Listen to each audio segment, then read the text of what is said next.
Hello, and welcome to the CM New Tech YouTube channel. Today, we will be showing you how to repair a Thrustmaster 458 Spider racing wheel. If you are experiencing faults such as drifting left or right, not steering at all, or what appears to be some sort of glitching as you can see on screen now, then this repair is for you. The tools you will need are a phillips screwdriver. The longer this is, the easier it will be. You will also need a 2.5mm Allen key, a soldering iron and some solder. A glue gun would be an advantage, but is not necessary.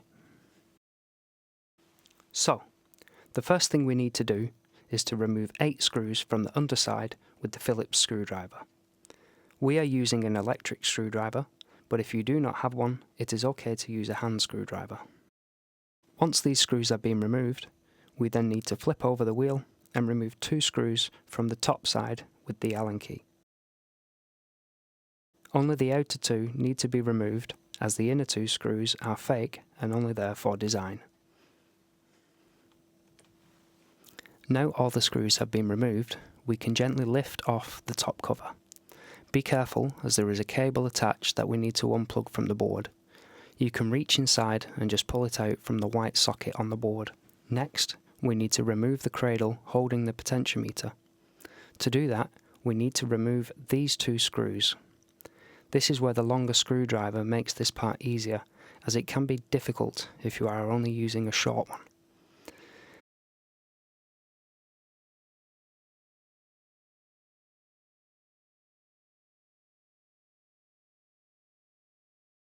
Now that these 2 screws are out, we just need to pull the cradle out, then unplug the cable from the board.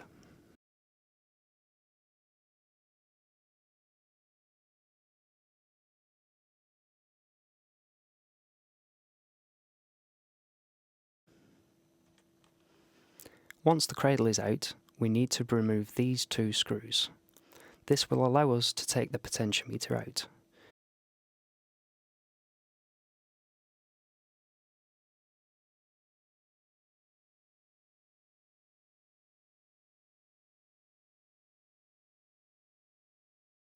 It can be quite stiff to remove, so be careful not to lose it when it pops out.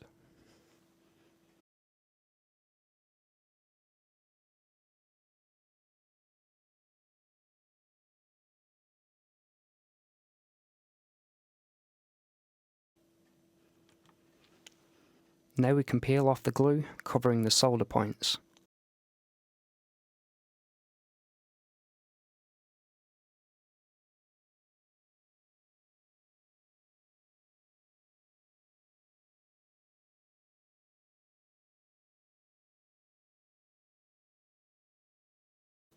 We are going to fix the potentiometer in a clamp for stability as we desolder the contact points.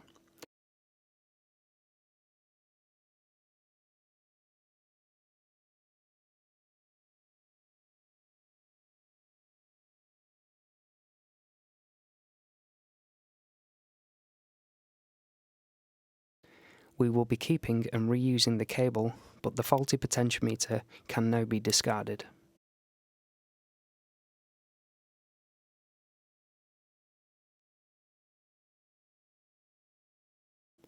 We will be replacing the potentiometer with a new one. If you would like to purchase this part, you can find the link below in the description. With the new potentiometer, gently bend the contact points over, as seen in the video here. We will be using a clamp again to secure it in place while we solder the cable back to it. You can add some solder to the contact points to make it easier for the cable to get a good hold.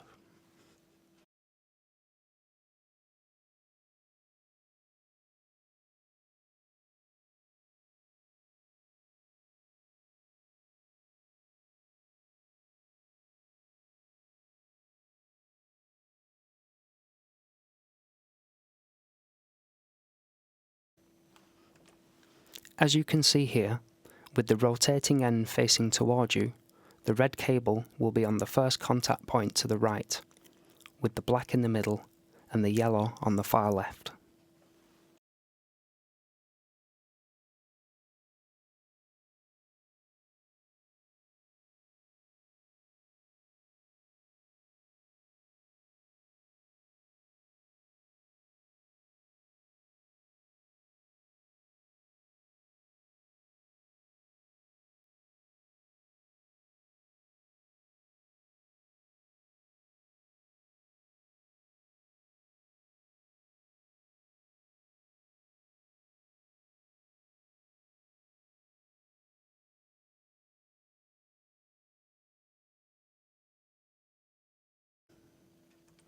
We are then going to add some glue using a hot glue gun to strengthen the solder.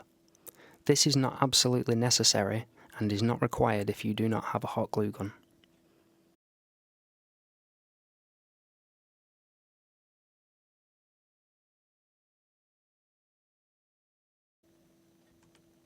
Now the glue has cooled and set, we will begin to reassemble the wheel, starting with putting the potentiometer back in its cradle.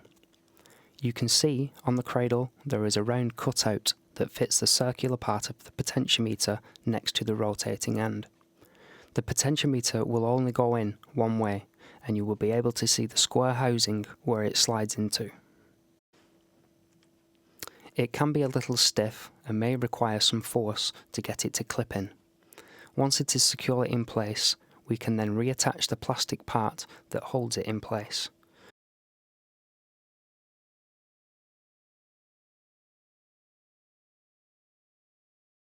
Do not over tighten these two screws as the plastic under it can crack quite easily.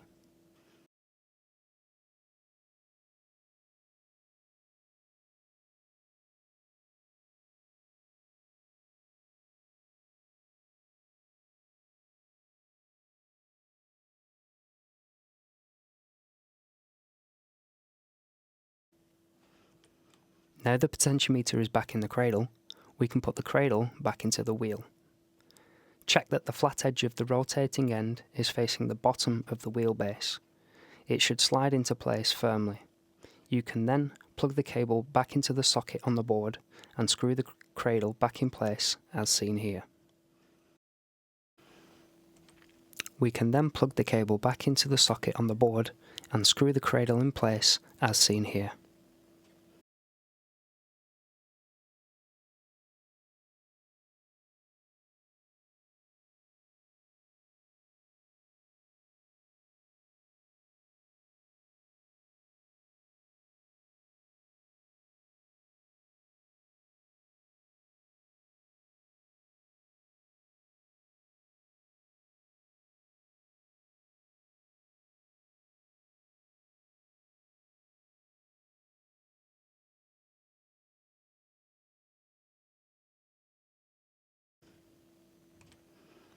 Next, you can attach the Connect sensor cable back to the board and place the lid back on, ensuring that all the edges sit flush.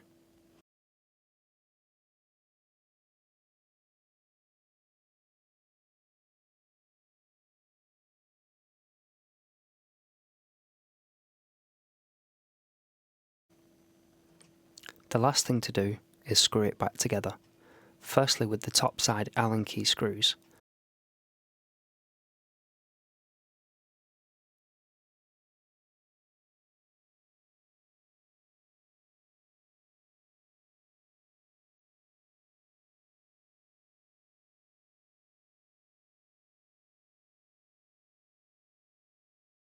Then the 8 phillips screws on the underside.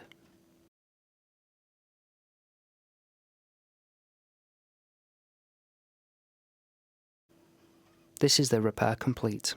We will now test it. If when plugging it back in you get no response from the controller, you can just unplug it and plug it back in. I am not sure why this happens, but it is a common thing I have seen with this product.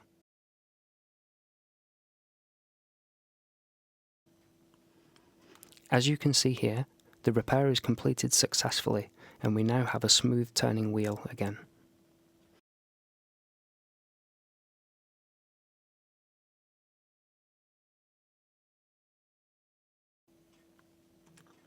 If this repair worked for you, please leave us a comment and let us know how easy or hard this was for you to follow. Don't forget to check the description below for the link to the potentiometer. Thank you for watching, and if you enjoyed the video, please do like and subscribe. See you next time.